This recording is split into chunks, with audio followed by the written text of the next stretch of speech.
Hey guys, what's going on? It's Eli back with another review video, and for this one, this is once again a request from Mr. Mindblocks, and this was basically his last request for now, basically. But of course I guess he'll still give me some requests later, but So his last request for now is Megamind. That's right, Megamind. I mean, who doesn't love Megamind? For me, I love it. I think it's not too bad. It has a good story to it, and with the characters, the animation, a good Dreamworks film.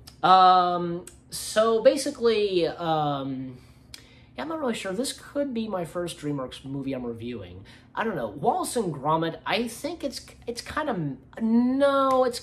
mostly an Aardman film. Like, Dreamworks just, well, it's not, Wallace and Gromit, The Curse of Were-Rabbit, I don't think it's really a Dreamworks film, but I guess it's mixed. Yeah, well, it's mostly an Aardman film, but Megamind is a full Dreamworks film, so, So, Megamind, because the opening to the film is really good because it's a bit of like obviously a nod to Superman. Megamind, his planet's about to get sucked into a black hole and such. His parents send him away and such. Same thing with Metro Man, Metro Man finds a nice family and such, while Megamind ends up in a prison as a baby. And so throughout the years, like, Megamind and Metro Man, like, growing up and such, and, going against one another, and yet years later, Megamind is this villain, and Metro Man is this superhero. Roxanne, voiced by Tina Fey, is the damsel in distress at one point. And at one point, actually, Metro Man, we think at first, he dies in an explosion from Megamind, I guess of a missile or something. And so Megamind takes control of the city, but yet later on, he finds it boring, I guess because, well, I think I remember correctly, because there's no one to battle, no hero to fight against. And so he goes and tries to find another one to be a superhero. And actually, he then, like, I guess has a thing for Roxanne, I guess. And that's when, somebody by the name of Bernard that Roxanne she knows of and stumbles upon at the Metro Man Museum, I guess, tribute museum or exhibit, whatever. And actually, Bernard is actually voiced by Ben Stiller, and which Ben Stiller is actually one of the producers of this film. And yet, Ben Stiller had previously been the voice of Alex in the Madagascar franchise.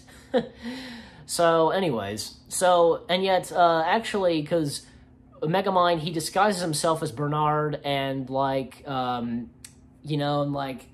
tries his best to be Bernard. Well, goes on a date with Roxanne or whatever, but it's really Megamind. And, also Minion. You guys remember Minion? Oh, he's really funny in this. Because this fish and such in, like, a metal, like, heavy body suit or whatever, robotic suit is funny. Yeah. And, of course, and also, Megamind, like, being in disguise, he disguised himself as some superhero, I guess, pretending to be somebody's father, and that is, Titan, if I'm saying his name right, voiced by Jonah Hill, who's the cameraman, who's been the cameraman for Roxanne of the news and such, because Roxanne, she's a reporter, so, And, so Titan becomes this, like, bodybuild hero, but we find out later that Titan would rather not be a hero, but just be kind of a jerk or be evil or something, like stealing and so on, and doesn't want to, I guess, doesn't want to do good stuff, And then later, Roxanne finds out Bernard, like, Megamind was disguised as Bernard.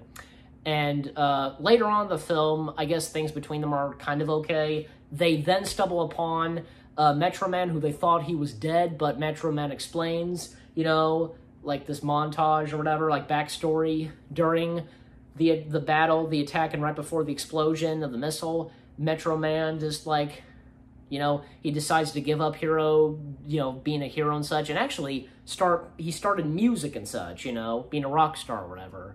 And so it's up to Megamind to stop Titan, you know, and of course Titan is defeated, of course, and at one point, like, even Megamind disguises himself as Metro Man, while Minion disguises himself as Megamind, and at one point, the Minion disguises Megamind gets kind of hit or something, I guess by a blaster, I can't remember. Roxanne thinks it's Megamind, but no, activates the disguise, and it's Minion.